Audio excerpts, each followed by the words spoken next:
Hello, and welcome to We the Students, a political discussion sponsored by Nauset Regional High School's AP Government and Politics program, in collaboration with Nauset's video production class. Doctor or physician-assisted suicide. It's a controversial and weighty topic that evokes passion from all sides of the issue: medical, ethical, legal, and religious. 7 states and the District of Columbia currently allow some form of physician-assisted suicide, with many more jurisdictions studying the issue. Over the next 30 minutes, we will discuss a practice that some call humane, while others label murder. I am your guest host, Lucy Pollock, a senior here at Nauset and a current student in the AP Government program. Just for the record, opinions expressed here belong to the panelists and are not the views of Nauset Regional High School or the Nauset Regional School District. Now, let's meet our panel. On the for side, we have Carolyn Olson, Shaylin Kelly, and Abby Marks. And on the opposition, we have Lily Nanini, Megan Farrell, and Rachel Mumford. Okay, so I just have a question to get us started, and I'd like to hear from the for side.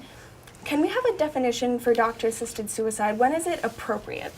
Okay, so doctor-assisted suicide is defined as when a doctor assists a patient to commit suicide if they request it, which is like, an example would be giving like pills to a person to do so. And we believe that it is appropriate when a patient is terminally ill, in which there is no cure, when death is inevitable, and when they are in excruciating pain. And in Oregon, they have the Death with Dignity Act, which says all this stuff that has to happen for you to get doctor-assisted suicide. Would you mind telling us what? Well, what Abby just said, where the patient has to be mentally competent to request it, and they have to have a confirmed prognosis of having 6 or fewer months to live before they can request doctor-assisted suicide. And they also have to be 18 years or older. We do agree with that definition. However, we believe that there are other alternatives, such as palliative care for the patient. Well, that's like... Sorry, I'm so sorry. Can you define that just for everyone watching? That is care when the doctor makes the patient feel as good as possible so that they are no longer in pain, but it extends their life. And does it cost money? It can cost money, yes. So I feel like for a lot of people, they know that death is like coming soon. They're in pain now, even if they have this care, but they don't want to leave their family like bankrupt with no money because they have to keep providing money to like do this care. So does that mean that money is making their decision for them? There's also a lot of other factors why they wouldn't want that care, like knowing that they have 6 or less months to live. Somebody might not want to go through that. Yeah, and with palliative care, assisting in death in no way precludes giving the patient the best palliative care as possible. It rather integrates passionate and compassionate care and respect for the patient's wishes. So if the patient, when in the right mind, wants to die, we should let them do that because it's their choice, not ours, to keep them alive. And even if they're going through this care, it doesn't mean, like if they choose to die, they want to die with dignity. They don't want to die even with the care, they're still eventually dying, like they're slowly dying. They don't want to just suffer. And how much will the care even help them with their symptoms? Will they still be in pain throughout the time span? The care is designed to have them free of pain. And going back to the money, yes, it does cost money, but we believe that money is not equal to human life. I have a question for the other side. How does the inability of poor people to keep up with costs of treatment affect their decision in taking the cheaper way out when there's medication available to them? Well, I actually think that financial incentive to kill a patient is a myth. For example, 92%, to do with the Death with Dignity Act, 92% of people in Oregon who choose medical aid in dying are enrolled in hospice care and are not receiving expensive or intense treatment. So I don't think that financial motivations are relevant. Many people also feel that it could be a burden to go through all these costs for their family and on themselves, so they might want to choose assisted suicide as the cheaper alternative. Any thoughts? Okay, well, do you guys have any things that you want to talk about in regards to whether or not this is ethical, even though, as you guys describe it, it's merciful? You guys don't see it that way. Can you explain why? Well, for one thing, in terms of maybe religion or moral values, there's many religions that prohibit taking one's own life, as seen in the "Thou shalt not kill" in the Bible. I have something to say about that. This isn't saying you have to take it. This is just allowing it to be an option. So if it goes against your religion, you don't have to personally do it, but just as a law as in place. I know a lot of patients feel more comfortable knowing they have options, even if they don't necessarily do it. Yeah, a lot of people will get it prescribed to them but not end up taking it just to have that control in their life. And so if, let's say, somebody who believes in God and that he should be in control of their life, then they can have that option. But other people who might not should be able to have the other option. So you said once they have the lethal drugs, then they can choose to not take them. Yeah. But how do we stop them from taking advantage of them if they choose not to take them? They have to How do we know that they don't give them maybe off to somebody else, or they're kind of just out there now? Well, that's with any medicine. Yeah, that's I don't think a factor. And sorry, did you have something to say? Yeah, they'd have to give it. If the doctor would know if they didn't use them because they'd still be alive. So they'd probably give the drugs back to the doctor. And there are qualifications, like we said before. You can't just. It's not okay, I want this today and you get it tomorrow. There's steps you have to take. That multiple doctors have to approve of it. It's not just something so simple. And you have to talk to a counselor to make sure you're doing it for the right reason and not because you're depressed or just want to die. And of course, there has to be a waiting period with this. You can't, like my associate Shay said, there has to be a waiting period because you can't just decide on Tuesday, oh, I want to die, and then get the materials to do so on Wednesday. There needs to be a waiting period so that they can have time to change their mind and yeah. Well, I would just like to say that I found some statistics. Well, not exactly statistics, but things kind of back to you said. You guys are kind of saying that it's not that easy to get them, to pick them up. But I found that no ID is necessary for pickup, so really anyone could get them, and no family notification is required. So Where did you find that? on stopassistedsuicidemd.org In what state? in Maryland. Well, for these are all states that it would be legal. So, never mind.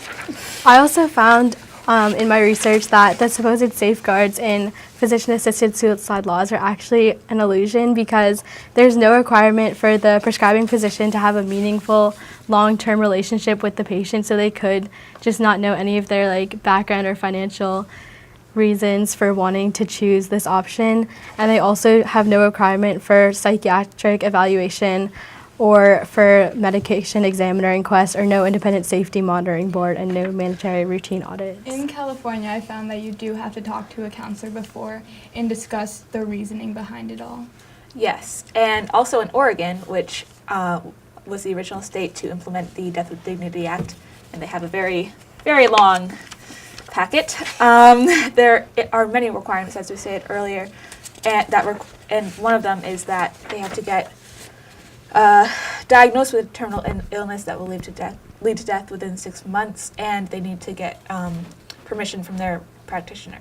However, what if they have 6 months to live, but what if they have a chance at surviving? Well, yes, if they have a chance of survival, most people would think, oh yes, they shouldn't die now if there's a way down the road that they could be alive.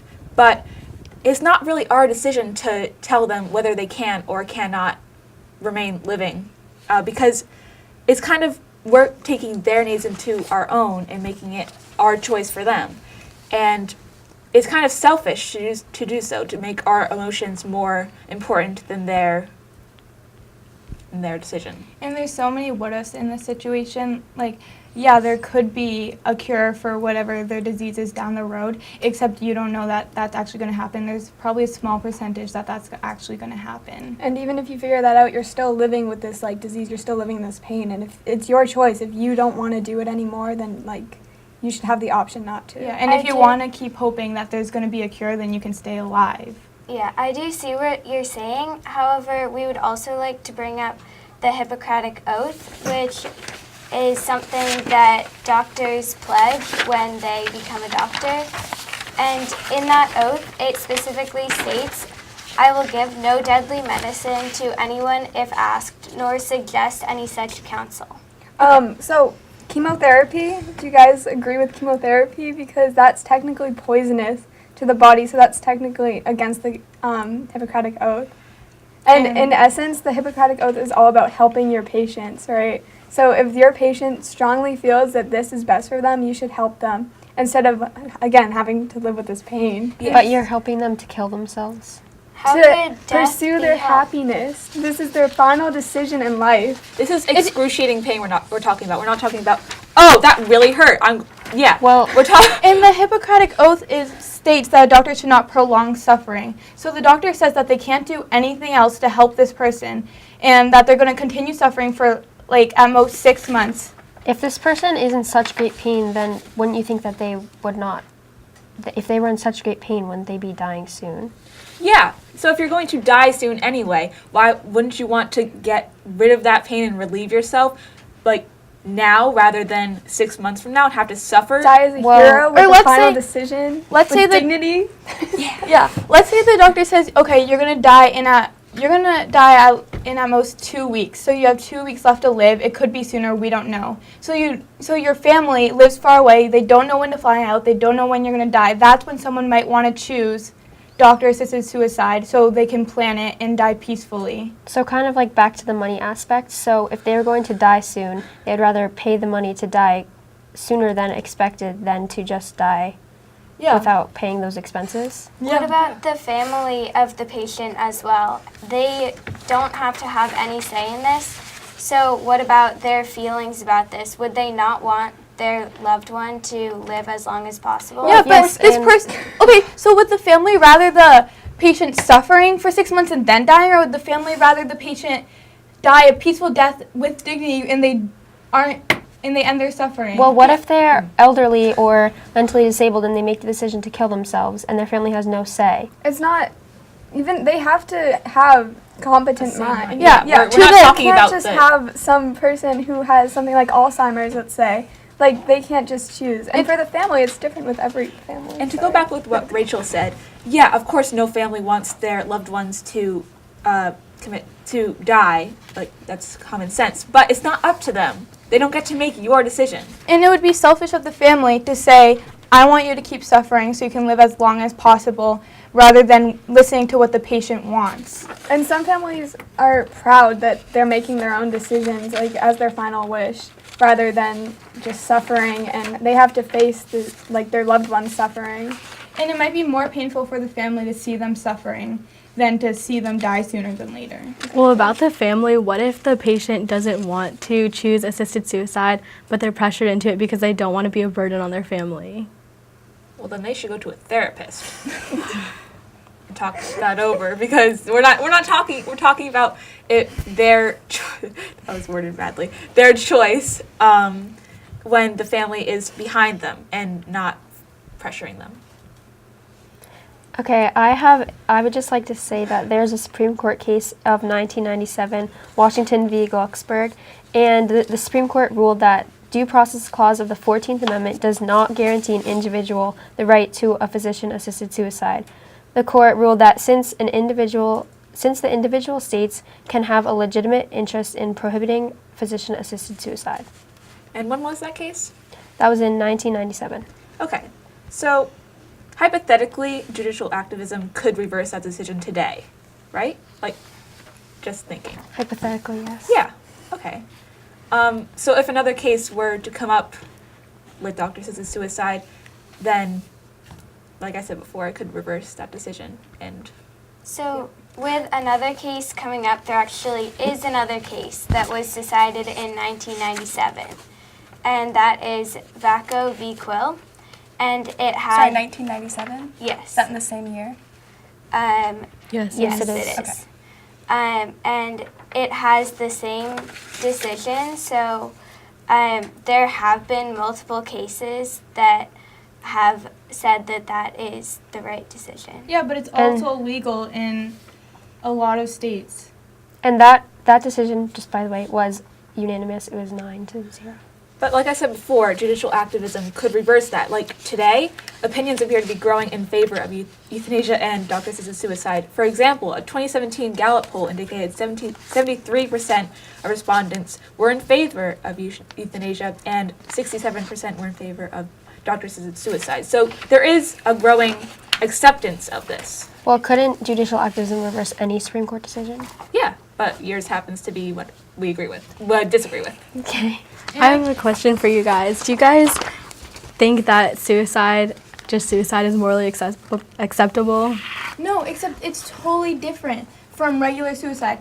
Suicide that society looks down on now is when the person's depressed, they usually don't talk to anyone and just do it. Doctor-assisted suicide is completely different because it has regulations. Yeah. And the person's going to die within 6 months anyways, according to the Death with Dignity Act. And like Caroline said, they're in mental pain and not always in physical pain, like what we're talking about. Terminal illness with physical pain that is excruciating. How can you be sure, though, that they're so terminally ill when there aren't too many, safeguards to make sure of that? I think it's clear if they're seeing a doctor that they're probably terminally ill, if they're getting help with it, but there's no cure for it. I also have a statistic here by Gallup that shows that doctor-assisted suicide was 45% agreed with as morally acceptable, whereas suicide was 14%. And all of these wordings for doctor-assisted suicide, like aid in dying or end-of-life options or death with dignity, but the truth is it's really just suicide in the end because you're self-administering a drug to kill you. And also, it's a little ironic that people come into the hospital from drug overdoses, but they're actually giving themselves the overdose in the hospital. Yes, and I would just like to say, you could be in excruciating pain. You could not be in excruciating pain and tell your doctor the symptoms that you want to have so that you get the medication.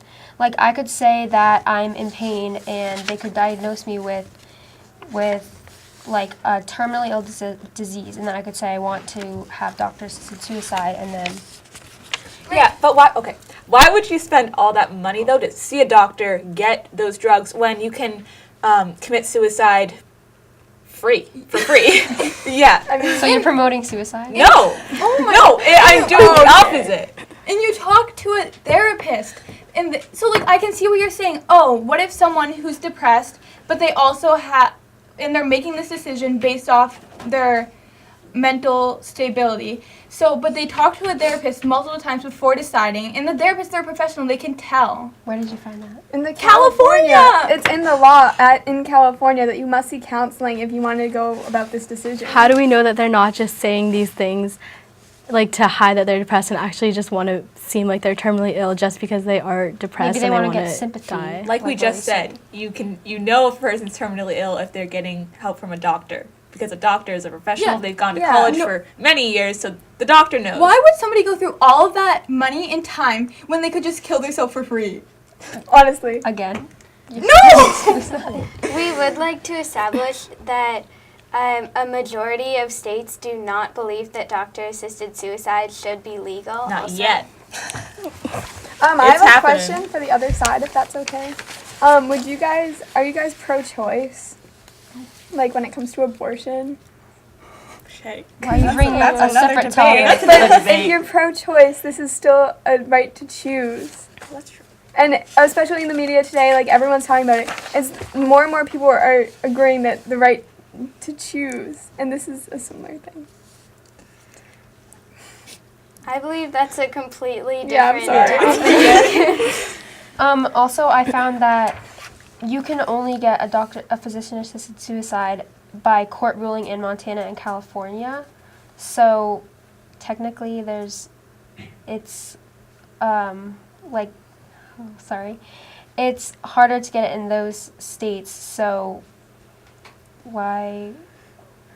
Okay, never mind.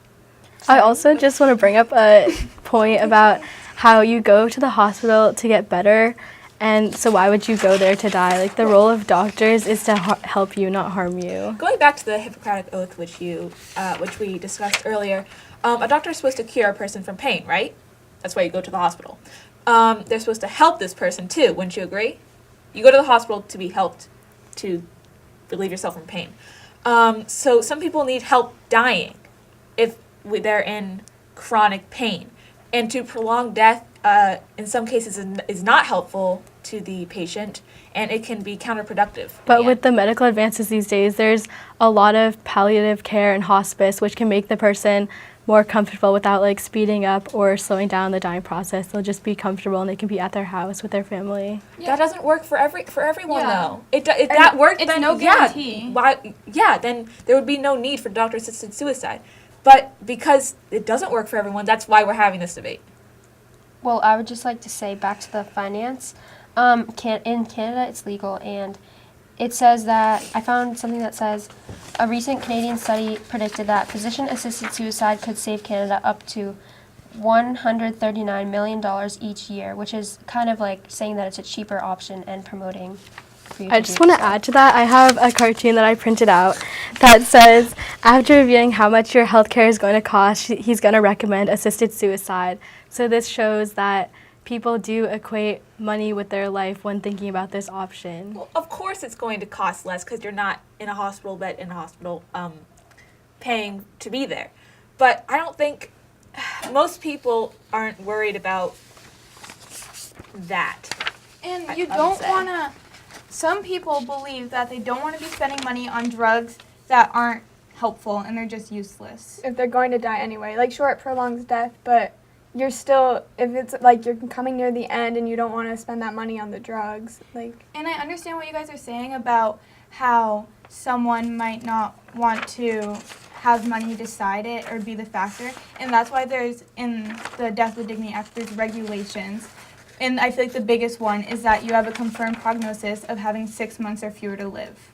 But that also doesn't give you a chance for miracles to happen, which there's many cases where people are given like 3 weeks to die, but then they end up living for 23 years and continue to do so.